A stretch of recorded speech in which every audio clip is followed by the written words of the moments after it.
नमस्कार सभी को। हम आगे अपनी क्लास को स्टार्ट करते हैं। कल एक बार जो हमने कल किया था, कल के बारे में हमने जो पढ़ा है उसके बारे में हम देखते हैं। तो हमने कल क्या किया था, धन विधेयक व वित्त विधेयक में अंतर, यानी कि धन विधेयक क्या है। आर्टिकल अगर मैं बात करूं तो आर्टिकल 110 यानी कि विधेयक धन विधेयक और आर्टिकल 117 यानी कि वित्त विधेयक इनके बारे में हमने कल जाना था। धन विधेयक किसे कहते हैं, इसकी विषय वस्तु क्या है, इसकी प्रक्रियाएं क्या है, यानी कि आर्टिकल 109 में जो प्रक्रिया दे रखी है, यानी कि धन विधेयक होगा वो किस प्रकार से एक एक्ट बनेगा उसके बारे में वर्णन किया हमने। फिर हमने जाना वित्त विधेयक क्या है और वो किस प्रकार से अलग है किससे, धन विधेयक से, कितने प्रकार का है ये देखा होगा। फिर आपने दो प्रकार का है, वित्त विधेयक प्रथम और वित्त विधेयक सेकंड। प्रथम में क्या डिफरेंस है, सेकंड में क्या डिफरेंस है, कौन से इसमें शामिल विषय वस्तु है या कौन सी विषय वस्तु शामिल नहीं है, लोकसभा का क्या रोल रहता है, राज्यसभा का क्या रोल रहता है, राष्ट्रपति किस प्रकार से इनको पूर्व अनुमति देता है या नहीं देता है, सिफारिश की जरूरत होती है या नहीं होती है। तो कल हमने इसके बारे में सारी चीजों को क्या कर लिया था, पढ़ लिया था वित्त विधेयक और धन विधेयक के मामले में। तो उम्मीद है कि आपको सारी चीजें समझ में आ गई होगी। आगे हम पढ़ना स्टार्ट करते हैं। हमने 3 विधेयक पढ़ लिए, साधारण विधेयक के मामले में पढ़ लिया, फिर हमने पढ़ लिया धन विधेयक और वित्त विधेयक के मामले में। तो आप जान पाओगे साधारण विधेयक, धन विधेयक, वित्त विधेयक में क्या समानताएं हैं और क्या असमानताएं हैं। क्वेश्चन आपका यहीं से आएगा। तो एक और पढ़ते हैं हम अगला, यानी कि संविधान में संशोधन करने से संबंधित। अगर संविधान में क्या करना है, संविधान में संशोधन, संविधान में संशोधन से संबंधित विधेयक, संबंधित विधेयक, संविधान में संशोधन से संबंधित विधेयक।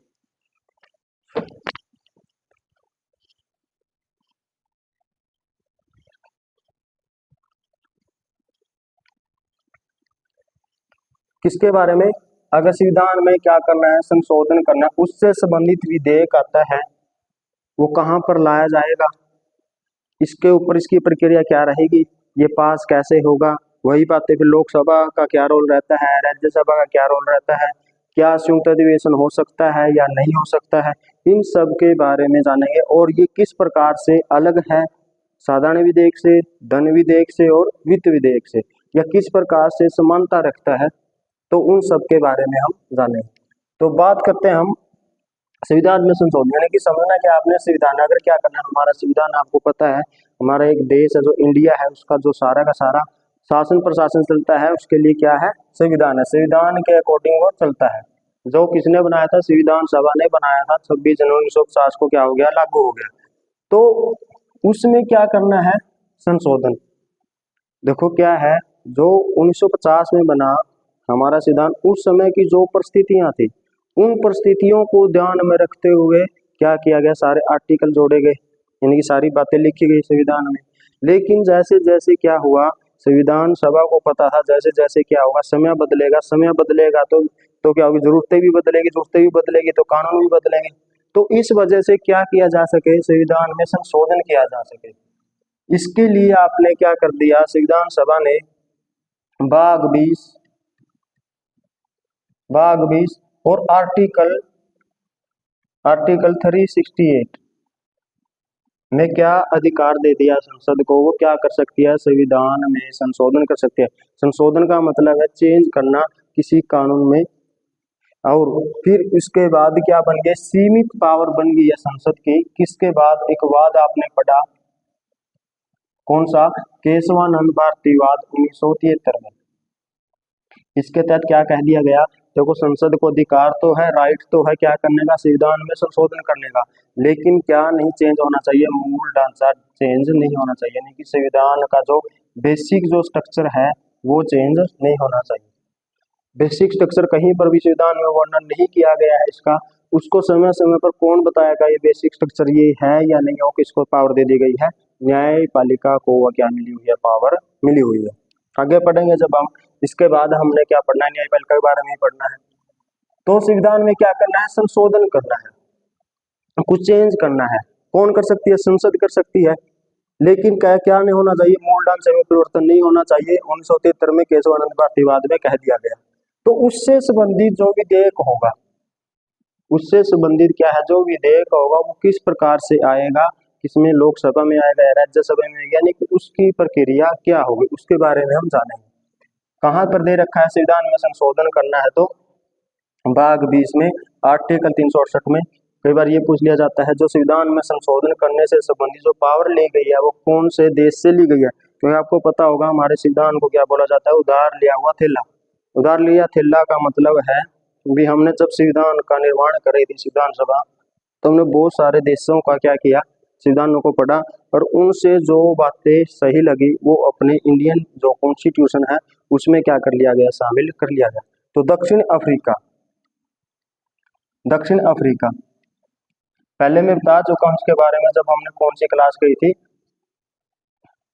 सिद्धांत से, यानी कि जो सिद्धांत के लिए गए स्रोत है, सोर्सेज है, उसमें मैं बता चुका हूँ कौन सी चीज कहाँ से ली गई है।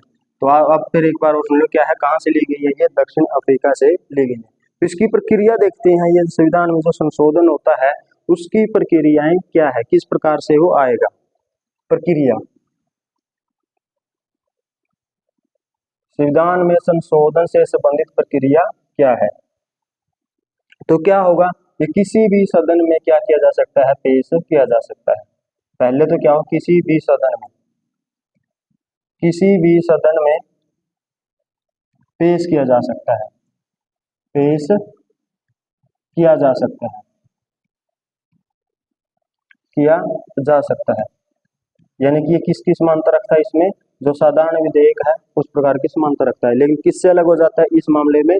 धन विधेयक से और वित्त विधेयक प्रथम से क्या हो जाता है? अलग हो जाता है, क्योंकि धन विधेयक और वित्त विधेयक प्रथम किसमें ही पेश किए जा सकते हैं? सिर्फ लोकसभा में। लेकिन जो संविधान में संशोधन से संबंधित प्रक्रिया है, या जो कहाँ पर रखा जा सकता है? किसी भी सदन, किसी भी सदन, यानी कि लोकसभा में भी पेश किया जा सकता है पहले, और राज्यसभा में भी क्या किया जा सकता है? पेश किया जा सकता है। किसके द्वारा पेश किया जा सकता है? सरकारी या गैर सरकारी सदस्य, दोनों के द्वारा ही क्या किया जा सकता है? पेश किया जा सकता है। सरकारी व गैर सरकारी, गैर सरकारी सदस्यों के द्वारा क्या किया जा सकता है? पेश किया जा सकता है, पेश किया जा सकता है।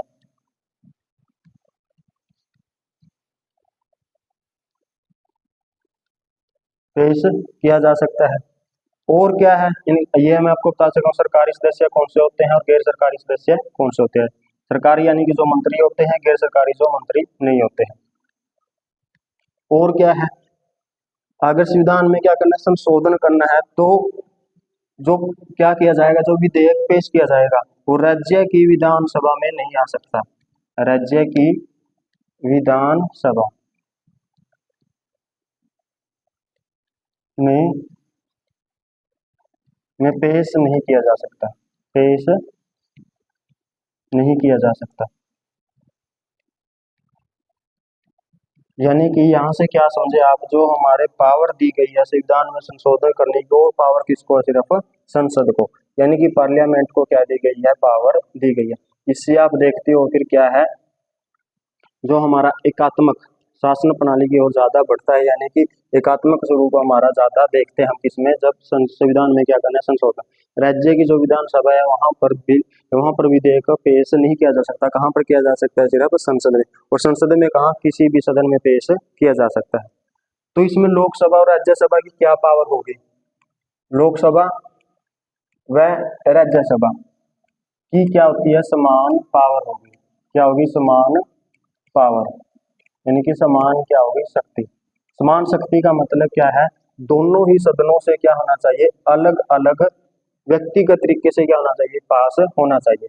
दोनों ही, दोनों ही, दोनों ही सदनों, दोनों ही सदनों से अलग अलग अलग अलग क्या हो, पास हो। यानी कि लोकसभा को इतनी पावर है, राज्यसभा को इतनी पावर है, किसमें, संविधान में संशोधन करने से संबंधित विधेयक के मामले में। और क्या हो, आपने देखा होगा जब धन विधेयक था, तो धन विधेयक में किसको पावर ज्यादा थी, लोकसभा को ज्यादा पावर थी, राज्यसभा को पावर कम थी धन विधेयक में, क्योंकि ये सिर्फ 14 दिनों तक ही रोक सकती थी। इसमें ऐसा नहीं है, दोनों ही सदनों से क्या होना चाहिए, अलग अलग पास होना चाहिए। अगर क्या हो गया, एक सदन ने क्या कर दिया है, पास कर दिया है, एक सदन से क्या हो गया है, एक सदन से क्या हो गया है, पास हो गया है, और दूसरे ने क्या कर दिया है, दूसरे ने पास नहीं किया है, दूसरे ने पास नहीं किया, तो क्या हो जाएगा, वो विधेयक वहीं पर क्या हो जाएगा, समाप्त हो जाएगा। पास नहीं किया, पास नहीं किया तो क्या हो जाएगा, वो विधेयक वहीं पर क्या हो जाएगा, समाप्त हो जाएगा, यानी कि समाप्त हो जाएगा, हो जाएगा।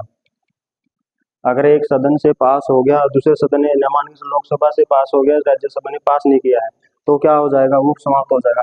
क्योंकि इसमें जो मैं बात आपको बताना चाहता हूँ, इम्पोर्टेंट बात क्या है, संविधान में संशोधन से संबंधित अगर कोई विधेयक आता है और एक सदन से पास हो जाता है, दूसरे सदन से पास नहीं होता है, तो क्या नहीं बुला सकते, संयुक्त अधिवेशन, संयुक्त अधिवेशन नहीं कर सकते, संयुक्त अधिवेशन नहीं हो सकता, नहीं हो सकता।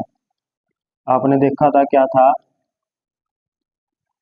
साधारण विधेयक में क्या हो जाता है, जब एक सदन से पास हो जाता है, दूसरा सदन से पास नहीं होता है, तो क्या कर लिया जाता है, संयुक्त अधिवेशन बुला के और साधारण विधेयक को क्या कर दिया जाता है, पास कर दिया जाता है। लेकिन इसमें ऐसा नहीं है, संयुक्त अधिवेशन नहीं हो सकता, किसमें, अगर किससे संबंधित विधेयक है, संविधान में संशोधन करने से संबंधित अगर कोई भी विधेयक है, तो इसमें संयुक्त अधिवेशन नहीं हो सकता।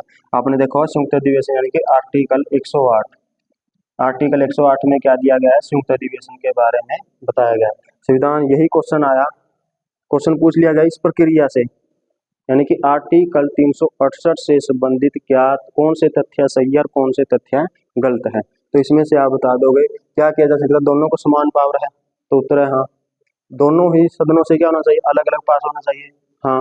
एक ऑप्शन ये दे दिया, हर एक सदन ने पास कर दिया, दूसरे ने क्या कर दिया, पास नहीं किया, तो विधेयक क्या हो जाएगा, वहीं पे समाप्त हो जाएगा, ये भी ठीक है। और क्वेश्चन क्या कह दिया, संयुक्त अधिवेशन हो सकता है, हो नहीं सकता, यानी कि क्या है इसमें, देखो आपने क्या याद रखना, नहीं हो सकता।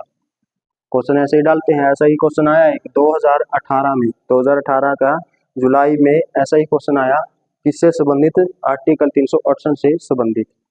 ये होगी लोकसभा की पावर, राज्यसभा की पावर देख ली। तो राष्ट्रपति का इसमें क्या रोल रहता है, राष्ट्रपति, आपने देखो साधारण विधेयक में क्या कर सकता है राष्ट्रपति, विधेयक को स्वीकार कर सकता है, रोक के रख सकता है, या पुनः विचार के लिए लौटा सकता है। धन विधेयक में आपने देखा राष्ट्रपति स्वीकृति दे सकता है, रोक सकता है, पुनः विचार के लिए नहीं लौटा सकता धन विधेयक में। वित्त विधेयक में आपने देखा स्वीकार कर सकता है, अस्वीकार कर सकता है, और क्या कर सकता है, पुनः विचार के लिए भी लौटा सकता है। तो इसमें क्या पावर है, किसमें, साधा ये संयुक्त संविधान में संशोधन से संबंधित विधेयक, राष्ट्रपति, राष्ट्रपति को क्या करना पड़ेगा, इसको स्वीकृति देनी जरूरी है, राष्ट्रपति को स्वीकार या स्वीकृति देनी जरूरी है। अगर संविधान से संबंधित कोई विधेयक आ गया है, उसको क्या देनी जरूरी है, स्वीकृति देनी जरूरी है। राष्ट्रपति इस विधेयक को अस्वीकार नहीं कर सकता, अस्वीकार नहीं कर सकता, नहीं कर सकता, अस्वीकार नहीं कर सकता, और ना ही पुनः विचार के लिए क्या कर सकता, लौटा सकता, और ना ही क्या कर सकता है, पुनः विचार के लिए, पुनः विचार के लिए नहीं लौटा सकता, नहीं लौटा सकता। तो देखो अब किस प्रकार से ये अलग हो गया साधारण विधेयक से और धन विधेयक से, कुछ इसमें समानता आ गया, कुछ असमानता आ गया। यानी कि क्या नहीं कर सकता है, पुनः विचार के लिए नहीं लौटा सकता, और ना ही अस्वीकार कर सकता, यानी कि रोक के भी नहीं रख सकता, तो क्या है, और राष्ट्रपति को इसको क्या देनी जरूरी है, स्वीकृति देनी बहुत जरूरी है। ये व्यवस्था कर दी गई 1971 में। 1971 में क्या कर दी गई, ये व्यवस्था कर दी गई 24वां संवैधानिक संशोधन करके। 24वां संवैधानिक संशोधन करके ये व्यवस्था कर दी गई क्या, जब भी कोई विधेयक आएगा किससे संबंधित, संविधान में संशोधन करने से संबंधित, तो राष्ट्रपति को क्या जरूरी है, बाध्यकारी बन जाता है राष्ट्रपति क्या देने के लिए, स्वीकृति देने के लिए। यानी कि बाध्यकारी क्या हो जाता है, वो बन जाता है स्वीकृति देने के लिए, स्वीकृति देने के लिए। तो ये है किसकी प्रक्रिया, आर्टिकल 368 यानी कि संविधान में संशोधन से संबंधित अगर कोई विधेयक आता है तो क्या प्रक्रिया, किसी भी सदन में क्या किया जा सकता है, ये पेश किया जा सकता है, लोकसभा में, राज्यसभा में, कोई भी सदस्य पेश कर सकता है, सरकारी या गैर सरकारी। राज्य की विधानसभा में पेश नहीं किया जा सकता, केवल और केवल कहाँ किया जा सकता है, संसद के किसी भी सदन में पेश किया जा सकता है। और क्या है, लोकसभा या राज्यसभा को क्या इसमें समान पावर दी गई है, यानी कोई भी एक दूसरे से कमजोर नहीं है, सब दोनों को क्या है, समान पावर दी गई है। और इसको पास करना है तो क्या होना चाहिए, दोनों ही सदनों से अलग अलग क्या होना चाहिए, पास होना चाहिए। तो एक सदन ने पास कर दिया, दूसरे सदन ने क्या किया, पास नहीं किया, तो विधेयक क्या हो जाएगा, वहीं पर समाप्त हो जाएगा। इसके लिए संयुक्त अधिवेशन नहीं हो सकता, किससे संबंधित, संविधान में संशोधन से संबंधित। और राष्ट्रपति को क्या जरूरी है, इस पर स्वीकृति देनी जरूरी है, वो रोक के नहीं रख सकता, अस्वीकार नहीं कर सकता और ना ही पुनः विचार के लिए लौटा सकता। ये कब व्यवस्था कर दी गई, 1971 में 24वां संविधान संशोधन करके क्या बना दिया गया, राष्ट्रपति को बाध्यकारी बना दिया गया, क्या देने के लिए, स्वीकृति देने के लिए। तो यह संविधान में संशोधन से संबंधित विधेयक की प्रक्रिया। अब हम देखते हैं इसमें आर्टिकल 368 में, यानी कि हमारे संविधान में संशोधन कितने प्रकार से हो सकता है। संविधान में संशोधन, संविधान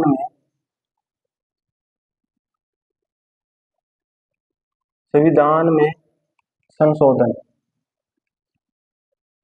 संशोधन के प्रकार, यानी कि जो हमारा संविधान है उसको क्या बोला जाता है, ये जटिल भी है और सरल भी है। वो क्यों बोला जाता है, इसके पीछे रीजन क्या है, क्योंकि हमारे क्या है, जो संविधान में संशोधन करने से के प्रावधान किए गए हैं, कुछ देखोगे आप जो प्रावधान है वो क्या बहुत ही ज्यादा सरल है और कुछ क्या है बहुत ही ज्यादा कठिन है। तो इस वजह से क्या बोला जाता है, भारतीय संविधान को जटिल और सरल दोनों ही है, यानी कि लचीला और कठोर। एक तरह से देखो तो लचीला और कठोर दोनों ही है। तो अब देखोगे तो संविधान में संशोधन से संबंधित हमारे 3 प्रकार है। 3 प्रकार से क्या कर सकती है संसद, संविधान में संशोधन कर सकती है, संविधान में संशोधन कर सकती है। पहला कौन सा है, संसद का साधारण बहुमत, संसद का साधारण बहुमत से संशोधन, यानी कि पहला प्रकार कौन सा है, संविधान संसद का साधारण बहुमत से क्या किया जा सकता है, संविधान में संशोधन किया जा सकता है। तो आपने देखा ये किस प्रकार का है, लचीला, यानी कि इसमें क्या गया, साधारण या सामान्य बहुमत। सामान्य बहुमत क्या होता है, आधों से एक ज्यादा, यानी कि क्या है, इसमें अगर क्या करना है, नए राज्यों का क्या करना है, नए राज्यों को, यानी कि ये किससे संबंधित है, नए राज्यों को क्या दिलवाना है, प्रवेश दिलवाना है, या क्या करना है, गठन करना है, या क्या करना है, नाम में परिवर्तन करना है, या क्या करना है, सीमा में परिवर्तन करना है, सीमा में परिवर्तन करना है, सीमा में परिवर्तन करना है।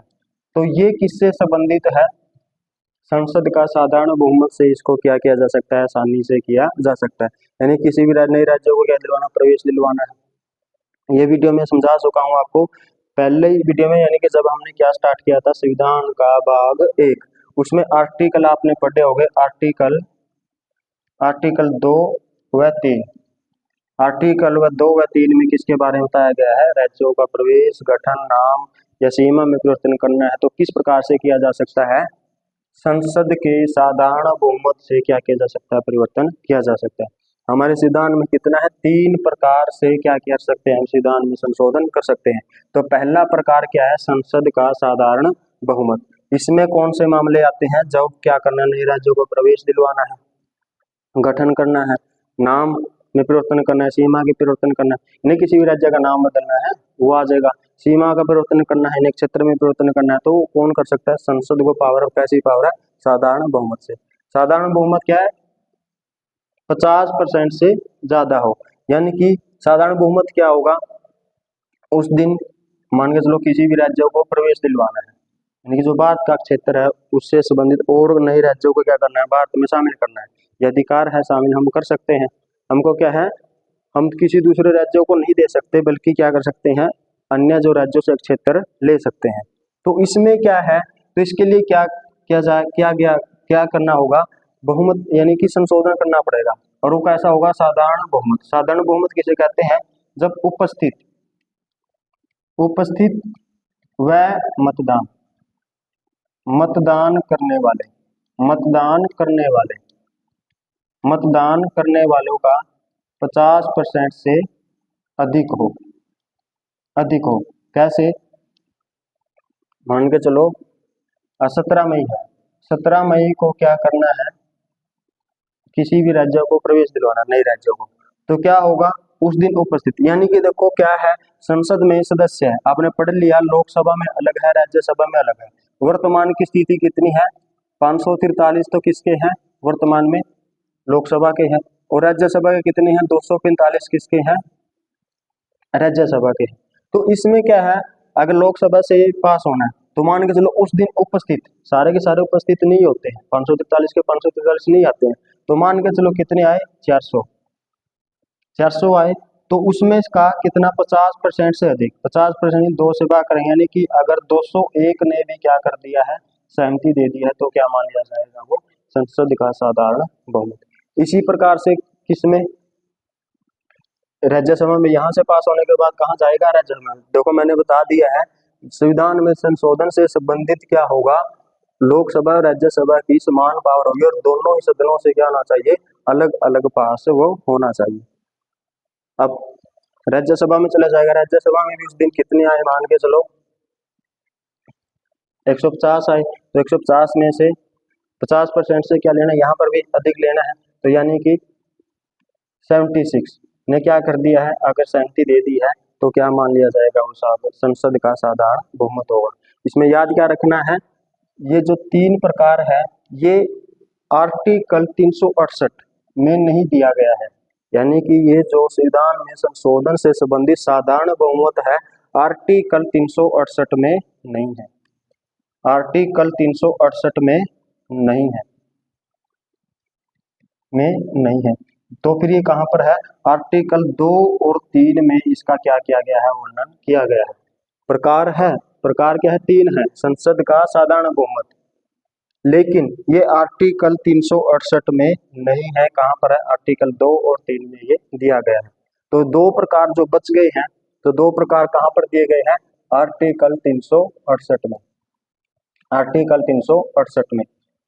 ये क्या बताता है, दूसरा जो क्या है, संविधान में संशोधन से संबंधित क्या करना है, विधेयक आया है, तो उसके लिए पारित करना है, कानून बनाना है, तो क्या करना होगा, दूसरा जो प्रकार है, क्या है, संसद का विशेष बहुमत, संसद का विशेष बहुमत, संसद का विशेष बहुमत। ये क्या है, विशेष बहुमत, यहाँ पर क्या लिखा है, देखो अलग है, यहाँ पर क्या लिखा मैंने, साधारण बहुमत, यहाँ पर क्या लिखा, विशेष बहुमत। ये विशेष बहुमत क्या है, इसके बारे में समझो, यानी कि संसद का विशेष बहुमत क्या होगा, विशेष बहुमत कैसे होगा, सदन की कुल सदस्य संख्या का, सदन की कुल सदस्य संख्या का साधारण बहुमत,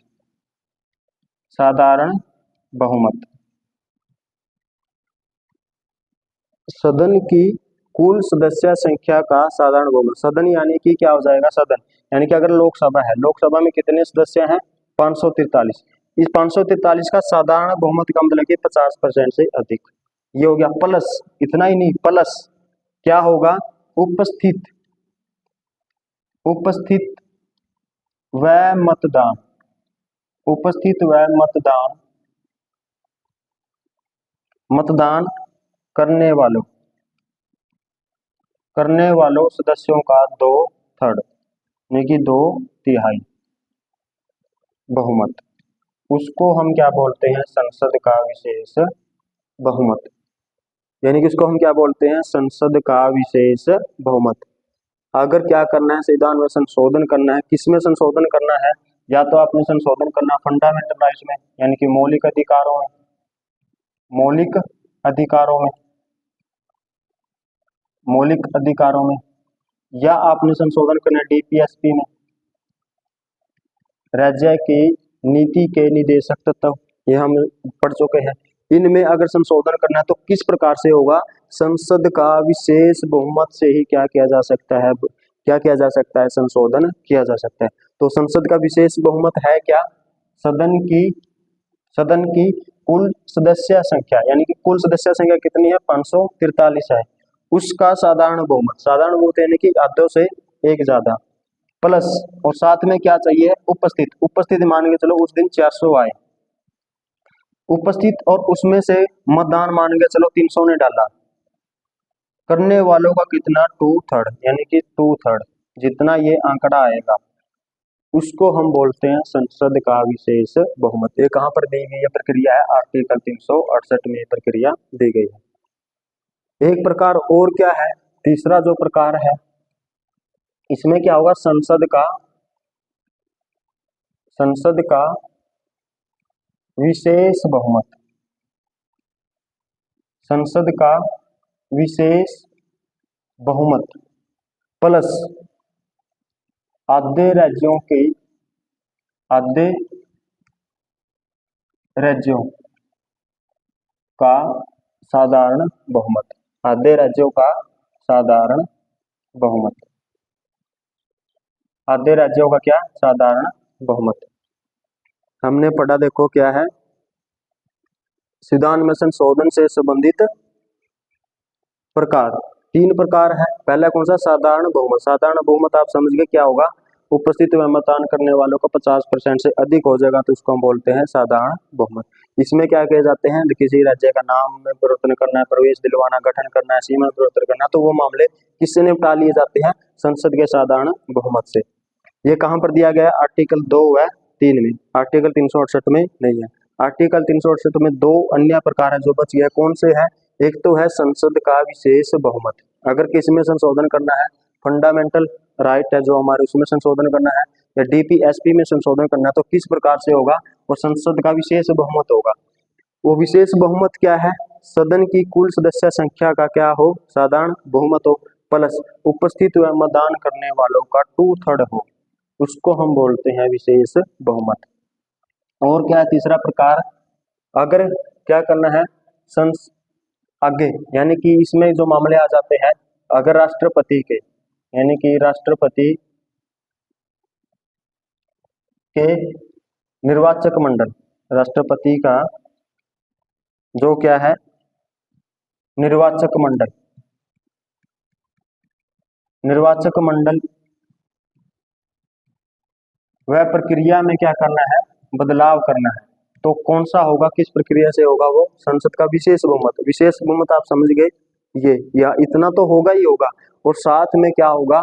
जो आधे राज्यों का साधारण बहुमत, यानी कि आधे राज्य, यानी कि हमारे क्या है 28 राज्य है वर्तमान, उनमें से आधे अगर वो भी सहमति दे देते हैं तो किसमें संशोधन किया जा सकता है? राष्ट्रपति के निर्वाचन मंडल की मंडल में वह प्रक्रिया में। आपने देखा हो, राष्ट्रपति आपने पढ़ लिया, तो निर्वाचक मंडल क्या होता है इसके बारे में आप जान गए होंगे। आर्टिकल 54 में बताया गया है निर्वाचक मंडल कौन है। निर्वाचक मंडल का मतलब है जो राष्ट्रपति के चुनाव में क्या लेते हैं? भाग लेते हैं। तो इसमें कौन लेते हैं? राज्यों के विधानसभा के सदस्य भी लेते हैं। तो ये किससे जुड़ा मामला है? राज्यों से भी जुड़ा मामला है। तो इस प्रकार से क्या दिया, इसमें सिर्फ संसद की नहीं चलेगी, किसकी भी चलेगी? राज्यों की भी इसमें चलेगी। और कितने राज्यों की? आधे राज्यों की इसमें चलेगी। यानी कि राष्ट्रपति के निर्वाचन प्रक्रिया में संबंधित कोई संशोधन करना है, या सुप्रीम कोर्ट वह हाई कोर्ट की पावर से संबंधित क्या करना है, कोई संशोधन करना है, तो वो भी किस में आएगा, आधे राज्यों से संबंधित आएगा। यानी कि संसद का विशेष बहुमत होगा प्लस आधे राज्यों का क्या होगा, साधारण बहुमत होगा। और अगर किसमें परिवर्तन करना है, आर्टिकल 368 में ही परिवर्तन करना है। इंपॉर्टेंट क्या है, अगर क्या करना है, आर्टिकल 368 में ही परिवर्तन करना है। आर्टिकल 368 क्या कहता है, संविधान में संशोधन करने की प्रक्रिया। अगर इसी प्रक्रिया को बदलना है, चेंज करना है, क्या चेंज करना है, मान के चलो कोई भी ऐसा एक प्रावधान और जोड़ना है जिसमें राज्यों को क्या दी जाए, ज्यादा से ज्यादा पावर दी जाए। यानी कि यहाँ पर भी क्या कर दिया जाए, यहाँ पर यानी कि मौलिक अधिकारों में अगर संशोधन करना है, उसमें भी पावर किसको बढ़ानी है, राज्यों को बढ़ानी है। यानी कि हम चाहते हैं कि राज्य की शक्तियां भी क्या हो जाए, समान हो जाए। तो इसके लिए क्या करना पड़ेगा, संविधान में संशोधन करना पड़ेगा। संविधान में संशोधन करना है तो कौन सी प्रक्रिया को बदलना पड़ेगा, आर्टिकल 368 में जो दी गई है। यानी कि जो आर्टिकल 368 को भी अगर चेंज करना है तो वो भी किस संशोधन किसे किया जा सकता है, संसद का विशेष बहुमत प्लस आधे राज्यों का बहुमत से क्या किया जाएगा, आर्टिकल 368 की प्रक्रिया में चेंज किया जाएगा। अगर आर्टिकल 368 की प्रक्रिया को ही क्या करना है, चेंज करना है, क्या करना है, बदलना है, तब भी क्या किया जाएगा, संसद का विशेष बहुमत प्लस आधे राज्यों का साधारण बहुमत। और क्या है, अगर क्या करना है, संविधान की 7वीं अनुसूची में कोई परिवर्तन करना है, संविधान की 7वीं अनुसूची में क्या करना है, परिवर्तन करना है, तो भी कौन से प्रकार का संशोधन किया जाएगा, संसद का विशेष बहुमत प्लस आधे राज्यों का बहुमत। 7वीं अनुसूची अलग से हम पढ़ेंगे, अभी पढ़ाया नहीं, एक बार सुनो। इसमें क्या है, इसमें बताया गया है शक्तियों का बंटवारा। यानी क्या किया गया है, शक्तियों का बंटवारा किया गया है इसमें। जैसे आप देखोगे यहाँ पर क्या दी गई है, केंद्र सूची, केंद्र सूची यानी कि 7वीं अनुसूची में केंद्र सूची है, राज्य सूची है, राज्य सूची है, और समवर्ती सूची है, समवर्ती सूची है। तो इस प्रकार से क्या किया गया है, इस प्रकार से क्या किया गया है, शक्तियों का बंटवारा किया गया है। कहां पर, संविधान की 7वीं अनुसूची में। तो ये क्या बताता है, शक्तियों का बंटवारा। यानी केंद्र सूची पर कानून कौन बनाया, केंद्र सरकार। राज्य सूची के विषय के ऊपर कानून कौन बनाएगा, राज्य सरकार। समवर्ती के ऊपर कौन बनाएगा, दोनों ही बना सकते हैं, लेकिन अगर विवाद हो जाए तो किसकी चलेगी, केंद्र की। तो यहाँ पर हम देखते हैं एकात्मक जो हमारी शासन प्रणाली है वो ज्यादा मजबूत है, यानी केंद्र यहाँ पर ज्यादा मजबूत है, केंद्र को ज्यादा पावर दी गई है। अगर इसमें किसी भी शक्ति को क्या करना है, कम या ज्यादा करना है, तो इसके लिए भी क्या करना पड़ेगा, संसद का विशेष बहुमत प्लस आधे राज्यों का बहुमत से क्या किया जाएगा, परिवर्तन किया जा सकता है, संविधान में संशोधन किया जा सकता है। तो ये था हमारा संविधान में संशोधन से संबंधित विधेयक की प्रक्रिया, और हम कितने प्रकार से हम क्या कर सकते हैं, संविधान में संशोधन कर सकते हैं। ये था हमारा भाग 20 और ये था हमारा आर्टिकल 368। तो हम साथ के साथ कर रहे हैं। देखो, जब हम राष्ट्रपति पढ़ रहे थे तो राष्ट्रपति में हमने क्या पढ़ लिया था, आपातकालीन पावर शक्तियां पढ़ लिया, यानी कि भाग 18 वो भी हमने क्या कर लिया था, साथ के साथ पढ़ लिया था। वैसे तो हम भाग 5 पढ़ रहे हैं, भाग 5 के साथ साथ जो भी चीजें हमको लगती है भाई यहाँ कराई जानी जरूरी है, तो उसको साथ के साथ क्या कराया जाता है, करा दिया जाता है। तो यह है संविधान में संशोधन से संबंधित क्या है, विधेयक। एक बार रिवाइज करते हैं, बाकी करेंगे कल। संविधान में संशोधन से संबंधित विधेयक कहाँ पर वर्णन है, भाग 20 में आर्टिकल 368 में। कहाँ से लिया गया है, दक्षिण अफ्रीका से। कौन कर सकता है संशोधन, संसद कर सकती है, लेकिन क्या हो गया, इसकी पावर को क्या कर दिया गया, सीमित कर दिया गया है। कब, जब केशवानंद भारतीवाद है। इसके बारे में हम पहले बहुत पढ़ चुके हैं, केशवानंद भारतीवाद के बारे में। जो पिछली क्लास अगर किसी ने नहीं देखी है तो पिछली क्लास देखो, उसमें आपको सारी चीजें मिलेंगी। बेसिक स्ट्रक्चर क्या है, बेसिक स्ट्रक्चर क्या नहीं होना चाहिए, परिवर्तन नहीं होना चाहिए। तो फिर हमने देखा प्रक्रिया, प्रक्रिया में क्या है, किसी भी सदन में क्या किया जा सकता है, पेश किया जा सकता है। सरकारी व गैर सरकारी सदस्य पेश कर सकते हैं। राज्य की विधानसभा में पेश नहीं किया जाएगा, सिर्फ कहाँ पर किया जाएगा, संसद में ही पेश किया जा सकता है। लोकसभा और राज्यसभा को समान पावर है, और दोनों से ही क्या होना चाहिए, अलग अलग, अलग अलग क्या होना चाहिए, पास होना चाहिए। अगर एक सदन से पास हो गया, दूसरे से पास नहीं हो, तो क्या आ जाएगा, विधेयक वही समाप्त हो जाएगा, क्योंकि संयुक्त अधिवेशन का प्रावधान नहीं है। संविधान में संशोधन से संबंधित विधेयक पर हम संयुक्त अधिवेशन नहीं कर सकते। राष्ट्रपति स्वीकार ही कर सकता है उसको, ना तो स्वीकार कर सकता, ना ही रोक सकता, ना ही पुनः विचार के लिए लौटा सकता। कब कह दिया गया? 1971 में 24वां संवैधानिक संशोधन करके कह दिया गया, बाध्यकारी बना दिया गया, राष्ट्रपति को अपने क्या देनी है, स्वीकृति देनी जरूरी है। उसके बाद कितनी प्रकार से संशोधन किया जा सकता है? 3 प्रकार से किया जा सकता है। संसद का साधारण बहुमत से संबंधित किया जा सकता है। ये कहाँ पर दिया गया? आर्टिकल 2 व 3 में। आर्टिकल 368 में इस प्रक्रिया का प्रावधान नहीं है। इसमें आर्टिकल 368 में 2 प्रक्रिया है। कौन सी है? संसद का विशेष बहुमत, यानी कि विशेष बहुमत क्या होगा? संसदन की कुल सदस्य संख्या का साधारण बहुमत प्लस उपस्थित व मतदान करने वालों का 2/3। और क्या है दूसरी प्रक्रिया? क्या है जो आर्टिकल 368 में दे रखी है? संसद का विशेष बहुमत प्लस आधे राज्यों का बहुमत। अगर इसमें कोई चेंज करना है तो क्या किया जाएगा? संसद का विशेष बहुमत और प्लस आधे राज्यों से क्या किया जा सकता है? चेंज किया जा सकता है। तो हमने पढ़ना स्टार्ट किया था संसद की विधायी प्रक्रिया। संसद में जो क्या चलती है? संसद में विधायी प्रक्रिया। विधायी प्रक्रिया, विधायी प्रक्रिया यानी कि वहां पर कानून किस प्रकार से बनते हैं, विधेयक किस प्रकार से आते हैं। आपने देखा पहले साधारण विधेयक, साधारण विधेयक के बारे में पढ़ा। फिर हमने जाना धन विधेयक और वित्त विधेयक और किससे संबंधित? संविधान में संशोधन, संशोधन से संबंधित विधेयक। तो उम्मीद है कि आपको ये सारी चीजें आपके समझ में आ गई होगी, आपको पता चली हो किस प्रकार से ये समानता रखते हैं, किस प्रकार से ये असमानता रखते हैं, कौन सी आर्टिकल से ये संबंधित है। तो क्या करना आपने, सारी एक ही पेज पे आपकी चीजें बन जाएगी। क्या करना है आपने? जैसे यहाँ लिख लिया साधारण विधेयक, धन विधेयक, वित्त विधेयक और संविधान में संशोधन से संबंधित विधेयक। एक ही पेज पर सारी की सारी चीजें जो जो समानता है वो लिख देना और जो जो असमानता है वो लिख देना। एक ही पेज पर आपके सारे के सारे नोट्स तैयार हो जाए। एक ही बात, एक ही पेज पर आप सारी चीजें कर सकते हो आसानी से। तो उम्मीद है कि आपको ये अच्छे से समझ में आया हो।